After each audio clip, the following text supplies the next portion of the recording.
Listen, I am going to tell you about the single most ridiculous thing I have witnessed in my 300 cycles as a Galactic Combat Observer. And trust me, I have seen plenty of absurd things. I once watched a Vrelian commander accidentally eject himself into space during a victory speech. But nothing, absolutely nothing, prepared me for what happened when the humans sent Kira Vex to the Academy of Interstellar Warfare. The Academy operates on a simple principle. Every recruit gets assigned to a class based on their neural compatibility scores. High scores. You get paired with apex predators, the elite war beasts that can level entire battalions. Medium scores. Standard combat creatures. Anything you can actually control without your brain leaking out your ears. And then there is the failed hunter class. Oh, you have not heard of it? Of course you have not. Because nobody talks about the failed hunter class. It is where they dump the recruits who scored so catastrophically low that the testing equipment literally questioned its own existence. These are the beings who get assigned creatures that are either completely feral, permanently sedated, or, how do I put this delicately, dead. Kira Vex scored a -4.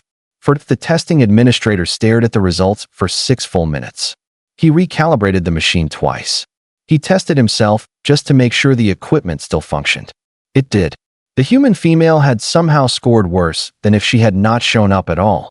Captain Thorne, the Academy's head instructor, a massive Keltorian with 4 arms and exactly 0 patience, read her assignment with visible disgust.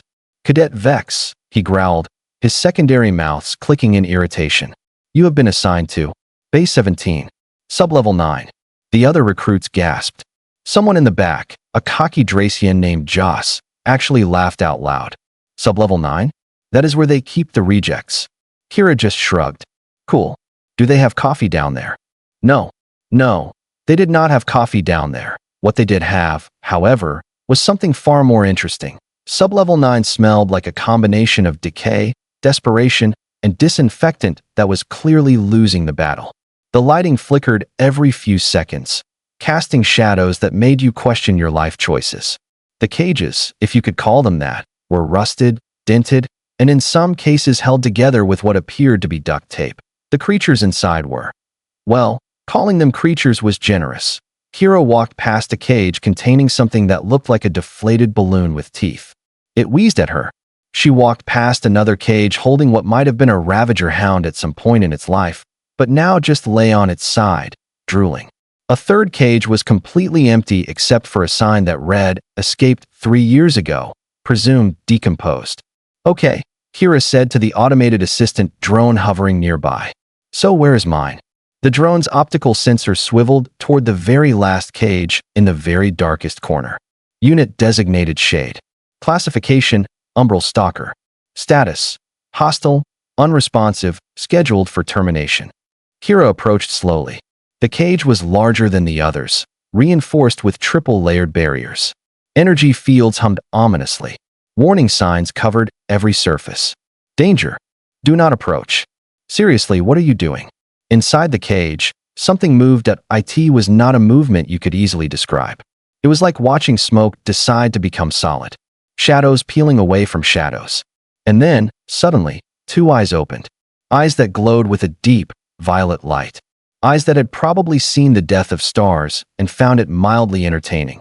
The Umbral Stalker was massive, easily 4 meters long, covered in scales that seemed to absorb light rather than reflect it. Its claws could probably cut through starship hull plating. Its teeth definitely could. "Hello there," Kira said cheerfully. The creature snarled. The sound made the floor vibrate. "Yeah, I get it," Kira continued, completely unfazed. "Bad day. Bad week. Bad 3 years, probably. The food here is terrible, right?" Another snarl. Louder this time. The drone backed away quickly. "Cadet Vex," the drone warned. "That creature has killed 4 handlers and injured 12 others. Approach is not recommended." Kira ignored it. She sat down cross-legged in front of the cage. "So here's the thing, Shade. Can I call you Shade? I am going to call you Shade. Here's the thing. I tested really badly. Like, historically badly. Which means everyone expects me to fail. They expect you to eat me, or ignore me, or possibly both." Shade's eyes narrowed. "But here is what they do not understand," Kira said, leaning forward. "I am human. And humans?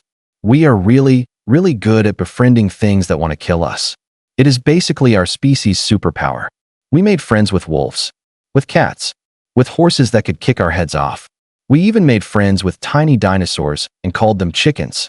Shade tilted its head slightly. So here is my proposal, Kira continued. You stop trying to murder everyone, and I will get you out of this terrible cage. Deal. For a long moment, nothing happened. Then Shade did something that made the observation cameras glitch. It laughed. By day 2, the entire academy thought Kira Vex had lost her mind, which, to be fair, was a reasonable assumption. She spent 14 hours sitting outside Shade's cage, talking about absolutely everything. Her childhood, Earth food, something called memes that made no linguistic sense whatsoever. The Umbral Stalker mostly ignored her, occasionally growling when she got too philosophical about pizza toppings. But on day 3?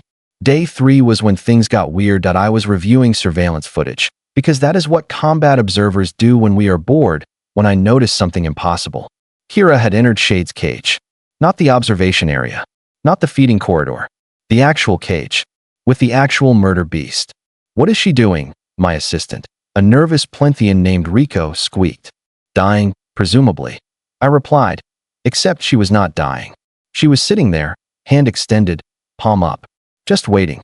Shade circled her 3 times, each pass bringing those massive claws closer to her extremely fragile human body. Then, and I have reviewed this footage approximately 47 times to confirm I did not hallucinate this. Shade pressed its head against her hand. The creature that had hospitalized 12 handlers let a human pet it. Impossible, Captain Thorne said when I showed him the footage. Umbral Stalkers cannot be tamed. Their neural pathways reject all standard bonding protocols. They are apex predators from a death world with an atmosphere that dissolves most organic matter. They do not bond. Perhaps you should tell that to the Stalker, I suggested. By day 4. Kira had somehow acquired 3 more creatures. A frost worm that had been comatose for 6 months suddenly woke up when she walked past its tank. A void serpent that only responded to threats of violence started following her around like a confused puppy. And something called a plague bearer, which honestly should not have been in the academy at all because it violated at least 9 biological warfare treaties, decided Kira smelled interesting and refused to leave her side. This is a statistical impossibility, Rico whispered, watching the monitors in horror. Humans, I said, specialize in statistical impossibilities. The other cadets noticed, of course. Joss, the Dracian who had mocked her on day 1, approached Kira during combat training. His assigned creature, a fairly impressive Razorback Titan, growled territorially. So the reject got lucky with 1 broken monster, Joss sneered. Let us see how you handle a real combat scenario. Combat scenarios at the academy are simple.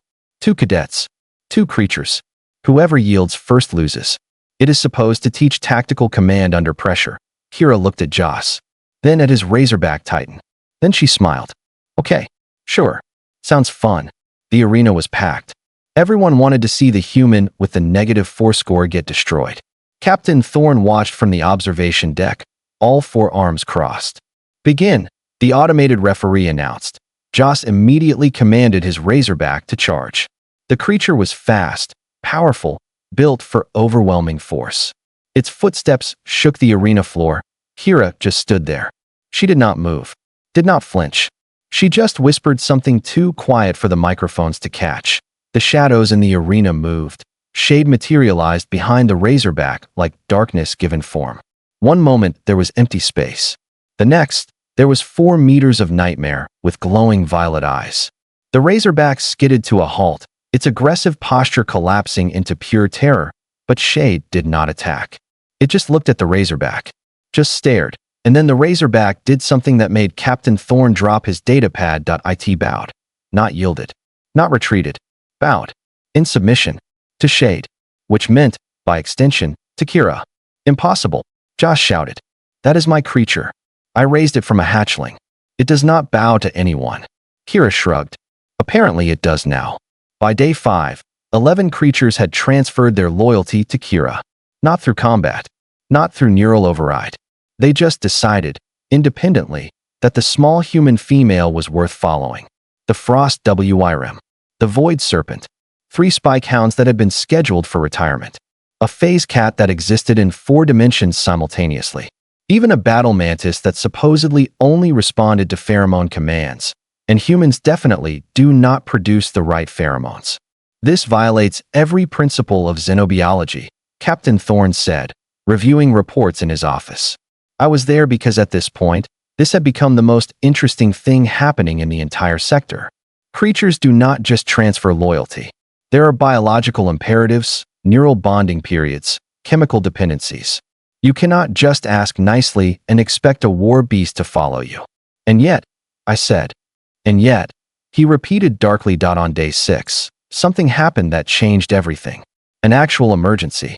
A training exercise went wrong when a containment field failed and 6 Ravager hounds escaped into the cadet residential area. These were not the sad, drooling version in Sublevel 9. These were active, hungry, and extremely angry. Alarms blared. Security teams scrambled. Cadets evacuated in panic. Except Kira walked directly toward the chaos. Cadet Vex, evacuate immediately. Captain Thorne's voice boomed through the speakers. She ignored him. She walked right into the residential wing, where 6 massive predators were tearing through furniture and walls. She stood in the corridor, unarmed, unprotected, and did something absolutely insane. She whistled. Not a command whistle. Not a tactical signal. Just a casual, 2-note whistle like you might use to call a pet. The Ravager hounds stopped. All 6. Simultaneously. They turned toward her, lips pulled back, showing rows of teeth designed to crush armor plating. Kira smiled. Hey guys. Rough day. What happened next will probably be studied by xenobiologists for the next century. The Ravager hounds did not attack. They did not retreat. They sat. All 6. Like she had asked them politely. Who is a good apex predator? Kira said, walking forward and scratching one behind its ear ridge. You are. Yes, you are. By the end of day 7, exactly 1 week after arriving at the academy, Kira Vex had 43 creatures following her commands. Not assigned to her. Following her. By choice. Including every single creature that had been classified as failed or uncontrollable. Captain Thorne called an emergency staff meeting. Explain this, he demanded. Kira, who had been summoned to the meeting, looked at the assembled instructors. You want the truth? Yes. You all tried to dominate them, she said simply. You used neural override, chemical conditioning, pain compliance. You treated them like weapons instead of living things. I just treated them like people. They are not people, Captain Thorne said. They are monsters. Kira smiled. The kind of smile that made me understand why humans were considered a dangerous species. Captain, we have a saying on Earth. One person's monster is another person's best friend. Behind her, in the corridor, 43 sets of eyes glowed in the darkness, all of them waiting for her next command. So what did you think? Did this story surprise you? Let me know your thoughts in the comments below. If you enjoyed this sci-fi story, please hit the like button. It really helps the channel grow. And don't forget to subscribe for more mind-blowing science fiction stories every week.